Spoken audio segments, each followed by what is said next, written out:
नमस्कार, स्वागत है आपका बिहार समाचार में। बिहार में भारी बारिश का अलर्ट जारी किया गया है। साथ ही बिहार के कई जिलों में बाढ़ ने तबाही मचाकर रख दी है। तो इधर बिहार सरकार ने बिहार की जनता के लिए, बिहार के गरीबों, मजदूरों और किसानों के लिए कई बड़े ऐलान कर दिए हैं। आज के बिहार की बड़ी और प्रमुख खबरों पर बात करने से पहले आपसे एक छोटी सी अनुरोध है। कृपया वीडियो को एक प्यारा सा लाइक अवश्य कर दीजिएगा। आपका लाइक करना ही हमारी मेहनत का फल होता है।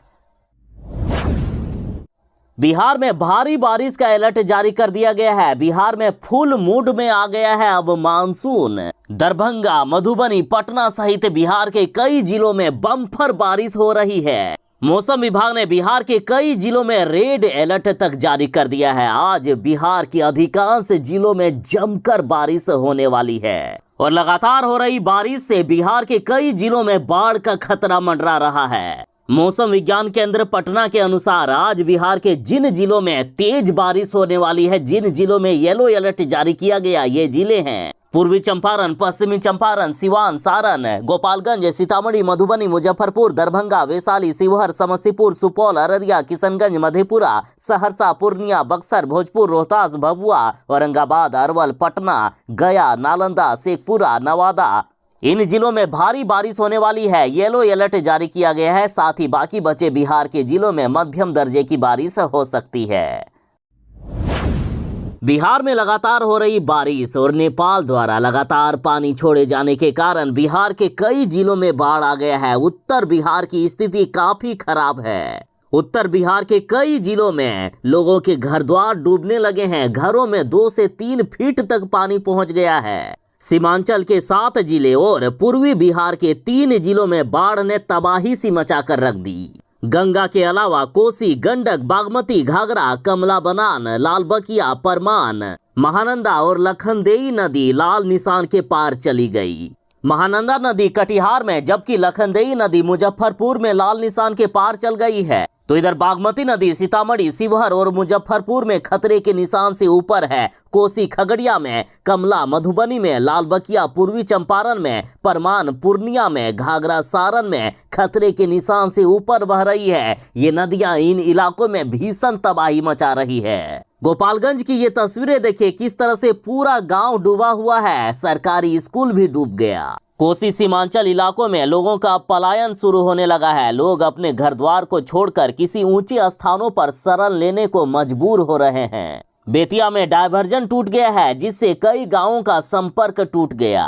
अररिया जिले के निचले इलाकों की तस्वीरें देखिए, किस तरह से गांव डूबा हुआ है। लोग अपने घरों के छतों पर रहने को मजबूर हैं। कुछ लोग सड़क किनारे तंबू टांगकर रह रहे हैं, लेकिन लगातार हो रही बारिश से वहां भी उनको कहां राहत मिलने वाली। बिहार के 22 से 23 जिले बाढ़ प्रभावित हैं। यदि अब भी बारिश नहीं रुकी तो लोगों को काफी मुश्किलों का सामना करना पड़ सकता है।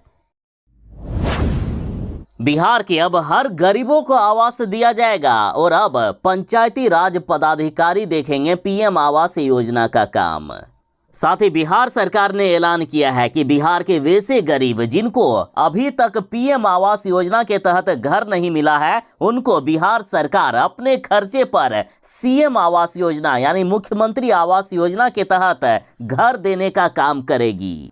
और इसके लिए बिहार सरकार ने 80 करोड़ रुपए जारी भी कर दिए हैं। मुख्यमंत्री ग्रामीण आवास योजना के तहत बिहार में कुल 6560 आवास का निर्माण होगा। किस जिले में कितने आवास बनेंगे ये भी तय कर दिया गया है। सबसे अधिक गया, गोपालगंज, जमुई, कटिहार, नालंदा, सहरसा, शिवहर व सिवान में आवास बनने वाले हैं। साथ ही ये भी कहा गया कि इस योजना के तहत बिहार के किसी भी जिले में 100 से कम आवास का निर्माण तो होगा ही नहीं। बिहार सरकार उन सभी गरीबों का सर्वे कर रही है जिनके पास आवास नहीं है, रहने का घर नहीं है। पीएम आवास योजना के तहत ही लाभुकों को इसमें भी 1,20,000 रुपए 3 किस्तों में दिए जाएंगे घर बनाने के लिए। हालांकि कुछ जिले हैं जैसे औरंगाबाद, अरवल, जहानाबाद, गया, रोहतास, जमुई, नवादा, मुंगेर, सीतामढ़ी व पश्चिमी चंपारण, यहाँ लाभुकों को 1,30,000 रुपए मिलेंगे। बिहार के दिव्यांग जनों के लिए बड़ी खबर है। दिव्यांग जनों को बिहार सरकार की तरफ से बैटरी चलित ट्राई साइकिल दिया जाएगा। और इसके लिए दिव्यांग जनों को ऑनलाइन आवेदन करना होगा और ये ऑनलाइन आवेदन पहले आओ पहले पाओ के आधार पर किया जा रहा है। जो पहले आवेदन करेंगे उन्हीं को इस सुविधा का लाभ मिलेगा और इसे लेने के लिए कुछ कंडीशन है, जैसे दिव्यांग जन किसी कॉलेज में मान लीजिए पढ़ते हैं और उसके घर से कॉलेज की दूरी कम से कम 3 किलोमीटर होना चाहिए, या यदि कहीं काम करते हैं तो जो कार्यस्थल है कार्यस्थल और उनके घर की दूरी कम से कम 3 किलोमीटर होना चाहिए। और साथ ही आय अधिकतम 2 लाख प्रति वर्ष होना चाहिए और आयु की बात करें तो 18 वर्ष या उससे अधिक होना चाहिए। दिव्यांगता प्रतिशत की बात करें तो न्यूनतम जिनका 60% चलंत दिव्यांगता है उन्हीं को ये बैटरी चलित ट्राईसाइकिल दिया जाएगा। अब रही बात कि इसके लिए आवेदन कैसे करेंगे, तो आवेदन करने के लिए आप समाज कल्याण विभाग की वेबसाइट state.bihar.gov.in/social welfare पर जाकर आवेदन कर सकते हैं। जिनके बच्चे बिहार के सरकारी स्कूल में पढ़ते हैं वैसे अभिभावक जरा सावधान हो जाएं। देखिए, एक बहुत ही जरूरी खबर है, यदि ध्यान नहीं दिए तो बाद में पछतावे के सिवा और कुछ नहीं बचेगा। शिक्षा विभाग के अपर मुख्य सचिव के पाठक ने नया आदेश जारी कर दिया है कि जिनके बच्चे स्कूलों में कम से कम 75% उपस्थिति बनाएंगे उन्हीं को 10वीं और 12वीं का बोर्ड का परीक्षा देने दिया जाएगा। और अब 75% उपस्थिति को लेकर अभिभावकों को शपथ पत्र देना होगा। इसमें अभिभावकों को लिखना होगा कि मेरे बच्चे नियमित विद्यालय जा रहे हैं, अगर फिर भी विद्यालय में 75% उपस्थिति नहीं होती है तो मेरे बच्चे को बोर्ड का एग्जाम नहीं देने दिया जाए, उन्हें बोर्ड के एग्जाम से रोक दिया जाए। और इसके लिए कोई और नहीं बल्कि मैं खुद यानी अभिभावक ही जिम्मेदार होंगे। इसके साथ साथ शपथ पत्र में अभिभावक ये भी कहेंगे कि बोर्ड के साथ साथ अन्य प्रोत्साहन राशि भी मेरे बच्चे का रोक दिया जाए और किसी तरह की छात्रवृत्ति भी नहीं मिलेगी। ऐसा शपथ पत्र देना होगा सरकारी स्कूल में पढ़ने वाले बच्चों के माता पिता को।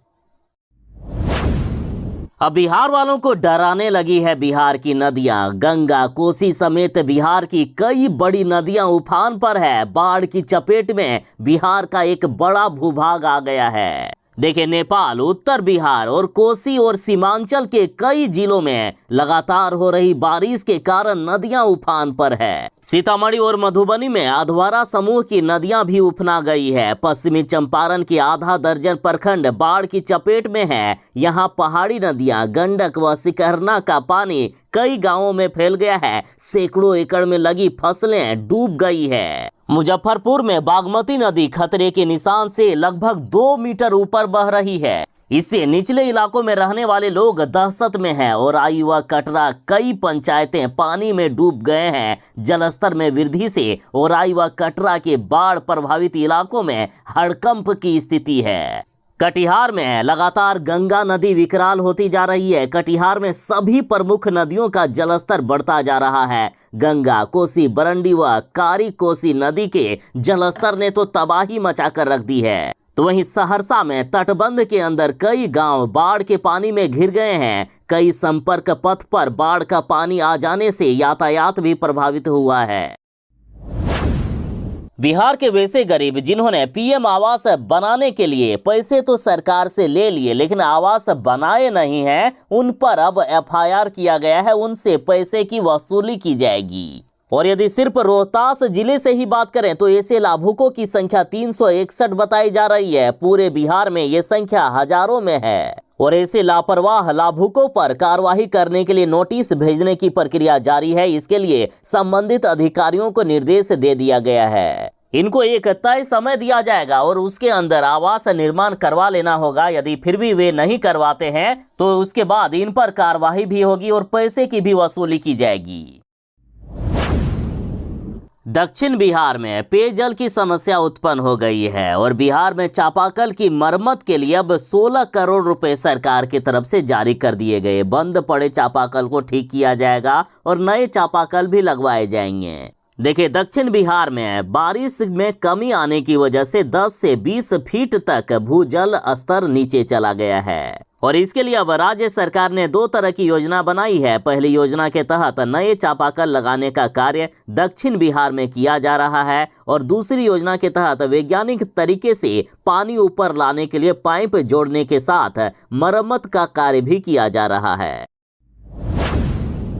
बिहार एसटीईटी के लिए आवेदन शुरू हो गया है। जो अभ्यर्थी बिहार एसटीईटी देना चाहते हैं वे आवेदन कर सकते हैं। देखिए, बिहार में जितने शिक्षकों की जरूरत होती है उतने शिक्षक अभी आ भी नहीं पा रहे हैं, क्योंकि बिहार एसटीईटी कई लोगों ने पास ही नहीं किया है। इस बार 11वीं से 12वीं में 57,000 पदों पर शिक्षकों की बहाली होने वाली थी, लेकिन मात्र 38,000 ही आवेदन आए हैं। 11वीं से 12वीं क्लास में बिहार एसटीईटी मांगा गया था। इसमें सीटेट वालों को नहीं लिया जा रहा था, इसलिए सीट ही खाली रह गए। बिहार एसटीईटी के लिए 9 अगस्त से ऑनलाइन आवेदन शुरू हो गया है और 23 अगस्त 2023 तक लास्ट डेट रखा गया है। एज लिमिट की बात करें तो मिनिमम एज 21 साल मांगी गई है और मैक्सिमम एज 37 या 40 साल तक हो सकती है। वैसे कैंडिडेट जिन्होंने बीएड किया है या मास्टर की डिग्री किए हुए हैं तो आप अप्लाई कर सकते हैं। पेपर 1 में सेकेंडरी स्कूल के लिए अप्लाई होगा और पेपर 2 में सीनियर सेकेंडरी के लिए अप्लाई हो रहा है।